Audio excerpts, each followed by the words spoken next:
Всем привет, мои дорогие друзья! Сегодня вы просите, почему мы долго не выкладываем видео? Потому что мы были на море. Мы хотели снять там видео, но мы забыли микрофон.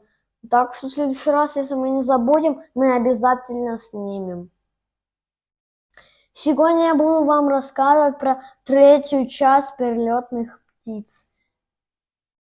Сегодня я буду рассказывать про грача, про ласточку, про лебедя и про утку. Грач очень сильная птица. Они любят делать гнездо на самой верхушке деревья. Грачи любят играть в догонялки. Они любят выковыривать червей из земли. Еще они очень похожи на ворону. Да, и у них мощные Лапы. да. Ласточки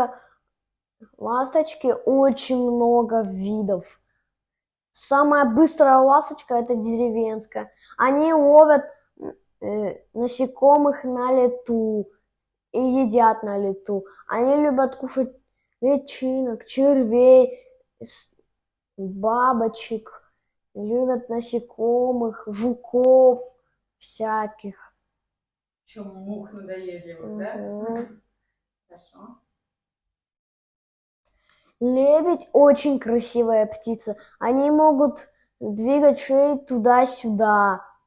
Лебедь умеет нырять, и еще лебедь улетает на большие расстояния, чтобы найти себе партнера. А как они выбирают партнера? Помнишь, я тебе рассказывала? Как?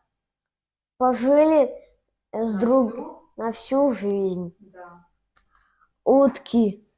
Утки могут нырять до самого на глубину 6 метров. Они умеют нырять, и еще это водоплавающая птица. У утки крылья не промокают, потому что там есть собственный жир, который смазывает перышки, и из-за этого они не промокают. Что я тебе про шею говорила, уточки? Про позвонки. У утки больше позвонков, чем у жирафа. Да, казалось бы, маленькая шейка, да? Всем пока-пока. Пока.